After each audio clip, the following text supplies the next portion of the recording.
Have you ever gotten stuck in a conversation trying to use the right tense? Yeah, we've all been there. It can feel like there are a million tenses in English, and sometimes they're really similar. Well, today we're cracking one of the trickiest tenses in English, the present perfect. It sounds complicated, but trust me, it's easier than you think. We're going to break it down together step by step with clear examples and common mistakes to avoid. By the end of this video, you'll be using the present perfect like a native speaker. Let's break it down in under 5 minutes. Alright, first things first, what is the present perfect tense? It's a question that often puzzles many English learners. It's a tense we use when talking about things that happened at an unspecified time in the past but are still relevant now. This relevance to the present is key. Think about it like this. It's like a bridge connecting the past to the present. Imagine a bridge that allows you to walk from a past event directly into the current moment. It's something that happened in the past, but it has a connection to right now. The past event is not just a distant memory, it has a bearing on the present situation. For example, I've eaten breakfast. The action of eating breakfast happened, but it's important to the present moment because I'm not hungry now. This past action directly influences my current state. See how it connects the past action to the present moment? The dots between past and present are linked, creating a continuous line of relevance. Let's look at another example. She's lived in London. This statement tells us about her past experience without specifying when it happened. We don't know when she lived in London, just that she did at some point and it's still relevant. Her experience of living in London might influence her current knowledge or feelings about the city.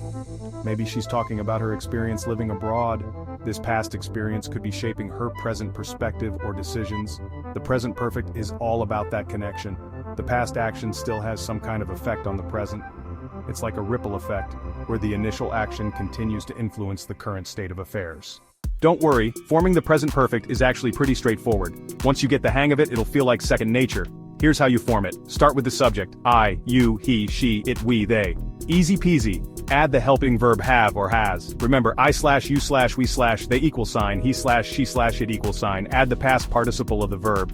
Now this might sound a bit fancy, but it's just the special form of the verb like eaten, seen, done, gone, etc. So, for example, I have eaten, she has gone. They have finished their homework, see? Not so scary, right? Just remember, subject plus, have, has plus past participle. You've got this. Okay, we've covered what the present perfect is and how to form it. But understanding its structure is just the beginning. Now let's dive into when we actually use it. This tense is incredibly versatile and can be used in various contexts. First, we use the present perfect to talk about something you've done at some point in your life, but you don't specify exactly when. It's about experiences that shape who you are. For example, I've been to Paris. This tells us you've had the experience of visiting Paris, but we don't know the exact time. We don't know when, just that it happened sometime in the past. This is useful for sharing experiences without focusing on specific dates. Second, use it for something that happened recently and affects the present moment. This helps to connect past actions with current situations. For instance, she has just finished her lunch.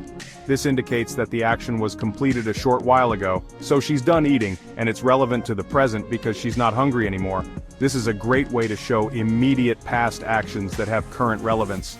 Lastly, for actions that began in the past and are still going on now, this shows continuity from the past to the present. Like I've lived here for 5 years, this means you started living here 5 years ago and you still live here today.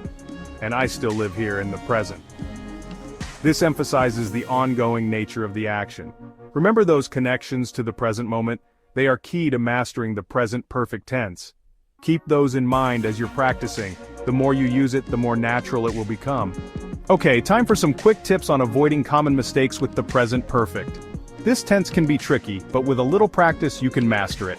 Everyone makes mistakes when they're learning, so don't worry if you've made these before. Mistakes are part of the learning process. Let's learn from them and improve together. First, don't use a specific time with the present perfect. This is a common error that can confuse your listeners. Remember, it's for unspecified times. The present perfect is used to talk about experiences or actions that have relevance to the present moment. For example, saying I've eaten breakfast yesterday is incorrect. The time yesterday doesn't work with the present perfect. It's a specific time and we need to use the simple past tense for that. Instead, say, I ate breakfast yesterday. This is the correct way to express a specific time in the past. Use the simple past tense for specific times. It's straightforward and clear. Second, use the right past participle. This is crucial for correct grammar. Some irregular verbs can be tricky. They don't follow the regular rules, so they need extra attention. For instance, have went is incorrect.